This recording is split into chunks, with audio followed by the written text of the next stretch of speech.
जयपुर से खबर है, ड्रग अफसरों की लापरवाही से 470 यूनिट रक्त खराब। बात राजधानी की जीवनदाता ब्लड सेंटर पर कार्रवाई से जुड़ी है।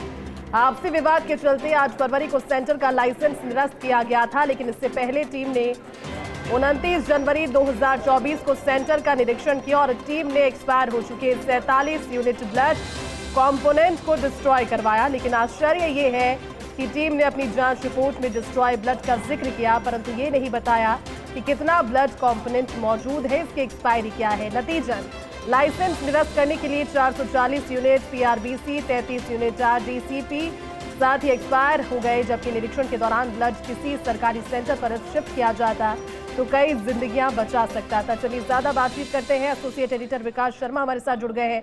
विकास, ये बड़ी बात है क्योंकि रक्त की एक एक बूंद वैसे कीमती कही जाती है, लेकिन 470 यूनिट रक्त खराब हो जाना, जिम्मेदारी किसकी बनती है? विकास, हुआ कैसे? देखिए, बिल्कुल ये बड़ा गंभीर मामला है और डिपार्टमेंट ने भी इसको पूरा गंभीर माना है। ये पूरा मामला जनवरी फरवरी के आसपास सामने आया था, जबकि जीवनदाता ब्लड बैंक सेंटर जो है वहां पर आपसी विवाद के चलते वो सेंटर जो है उस पर ताले लग गए थे। और इस पूरे घटनाक्रम के बारे में जो ड्रग कंट्रोलर है वहां पर 29 जनवरी को ही सूचना आ गई थी और वहां से टीम भी मौके पर रवाना हो चुकी थी। मौके पर टीम रवाना होकर के वहां पूरी जांच की गई और जांच के बाद में जहाँ पाया कि 47 यूनिट ब्लड कंपोनेंट वहां पर एक्सपायर हो चुका है, जिसको डिस्ट्रॉय भी करा दिया गया।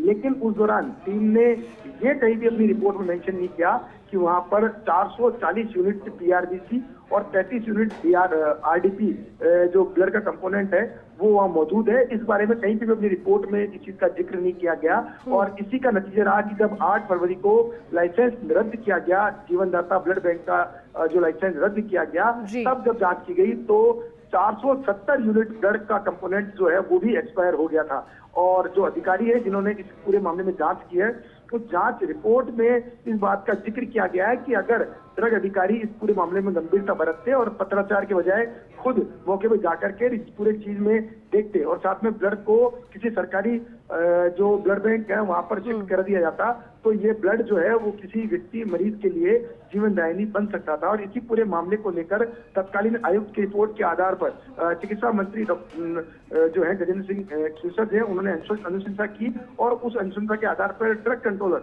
अजय पाठक जो है उनको, साथ में डीसीओ नीरज कुमार और साथ में डीसीओ सुभाष चंद्र दादरवाल को 17 सीसीए में चार्जशीट जारी की गई है। और उन सबसे जवाब तलब किया गया है कि आखिर जब जांच की गई थी तब इस बात का जिक्र उस रिपोर्ट में क्यों नहीं किया गया कि वहां पर इतना यूनिट ब्लड मौजूद था।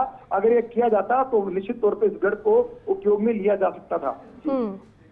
बिल्कुल विकास, ये बड़ी बात है और खासतौर पर जब बात होती है रक्त की और इतनी सारी कोशिशें होती है रक्त एकत्रित करने की, लेकिन फिर लापरवाही की वजह से 470 यूनिट रक्त खराब हो जाना। विकास, अगर आगे अब जानकारी इसको लेकर के और चाहें आपसे, क्योंकि ये जनवरी फरवरी का मामला है लेकिन अब संज्ञान में आया, उसके बाद में अब इसके बाद में भी क्या ऐसे किसी मामले की उम्मीद है कि कोई गुंजाइश हो या फिर ये एक एक्सेप्शन हो सकता है केस अपने आप में?